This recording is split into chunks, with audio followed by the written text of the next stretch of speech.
Malapit ang matapos ang upgraded slaughterhouse sa may gradong AA sa bayan ng Malasiki, Pangasinan, isa sa mga proyekto ni Mayor Noel Anthony Eslani. Ayon kay Malasiki Mayor Noel Anthony Eslani, nasa 79% tapos na ang nasabing pasilidad at tanging makina na lamang hinihintay para makumpleto ito.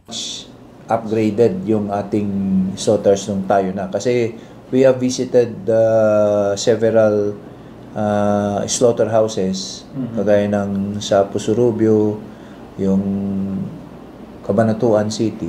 We have visited them and have some models na tiningnan po natin at nagpa-design po tayo.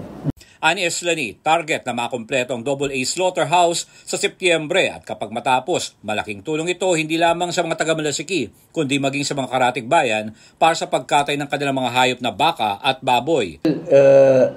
Marami na nga bumisita.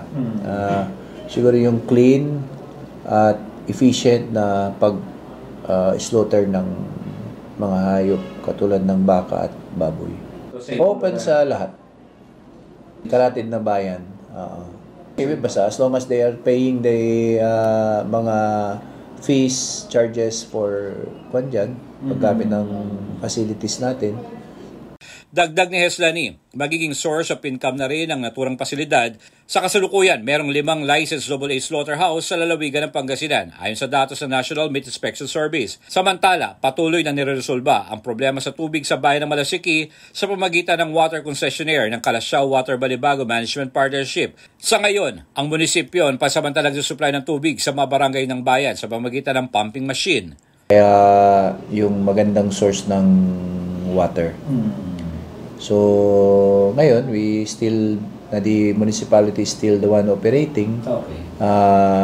They said water supply for our constituents, for our different barangays. And kabilang sa hamon ng munisipyo ay mga makina ng tubig na nasira dahil sa kakulangan ng sapat na kuryente.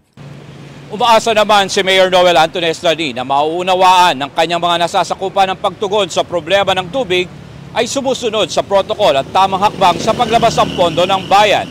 Para sa Diyos at Pilipinas Kumal, J. Miguel Mendoza, SMNI News, North Luzon.